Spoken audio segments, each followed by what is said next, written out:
যুক্তরাষ্ট্র সহ পশ্চিমা দেশগুলো যার নাম শুনলেই চমকে ওঠে তিনি হলেন রাশিয়ার বর্তমান প্রেসিডেন্ট ভ্লাদিমির পুতিন। অর্থনৈতিক কিংবা সামরিক কোনো ক্ষেত্রেই পশ্চিমাদের ছাড় দেন না রাশিয়ার এই লৌহ মানব। আফ্রিকা থেকে যুক্তরাষ্ট্র সহ ইউরোপের দেশগুলোকে কৌশলে তাড়িয়ে দেওয়ার পাশাপাশি এবার হঠাৎ করে আফগানিস্তানকে শক্তিশালী করতে মরিয়া হয়ে উঠেছেন পুতিন।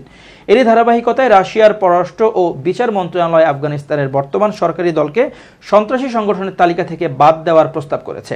এর পরপরই মুখ খুলেছেন প্রেসিডেন্ট পুতিন। তিনি বলেন, আফগানিস্তানের বর্তমান নেতৃত্বের সঙ্গে সম্পর্ক গড়ে তোলার জন্য এই পদক্ষেপটি প্রয়োজনীয় ছিল। শুধু তাই নয়, আফগানিস্তানের বর্তমান ক্ষমতাসীন দলকে নিষিদ্ধ সন্ত্রাসী সংগঠনের তালিকা থেকে বাদ দেওয়ার প্রস্তাব করেছে রাশিয়ার বিভিন্ন মন্ত্রণালয়। এরপরই আফগানিস্তান সরকারের একটি প্রতিনিধি দল ইন্টারন্যাশনাল ইকোনমিক ফোরামের বৈঠকে অংশ নিতে রাশিয়ার সেন্ট পিটার্সবার্গে পৌঁছেছে। এ বিষয়ে কাউন্টার এক্সট্রিমিজম প্রজেক্ট এর মধ্যপ্রাচ্য বিশেষজ্ঞ হ্যান্স জ্যাকব শিন্ডলার বলেন, আফগানিস্তানের বর্তমান ক্ষমতাসীন দলকে সন্ত্রাসী তালিকা থেকে বাদ দেওয়ার বিনিময়ে রুশ পররাষ্ট্র মন্ত্রণালয়েরও কিছু প্রত্যাশা রয়েছে, কিন্তু সেটা এতটা সহজ নাও হতে পারে, কারণ বাড়তি ছাড় নিতে সবসময় আফগানিস্তান খুবই ইচ্ছুক, কিন্তু প্রতিদান দেওয়ার বিষয় এলেই সেটা জটিল হয়ে যায়। আফগানিস্তান অ্যানালিসিস নেটওয়ার্কের সহ প্রতিষ্ঠাতা টমাস রুটিশ ক্রেমলিনের সাম্প্রতিক পদক্ষেপকে ধাপে ধাপে এগোনোর কৌশল হিসেবে ব্যাখ্যা করেছেন। তিনি মনে করেন, রাশিয়া আফগানিস্তানের বর্তমান সরকারকে স্বীকৃতির দিকে অগ্রসর হচ্ছে। 1996 সাল থেকে 2001 সাল পর্যন্ত আফগানিস্তানের ক্ষমতায় ছিল তালেবান।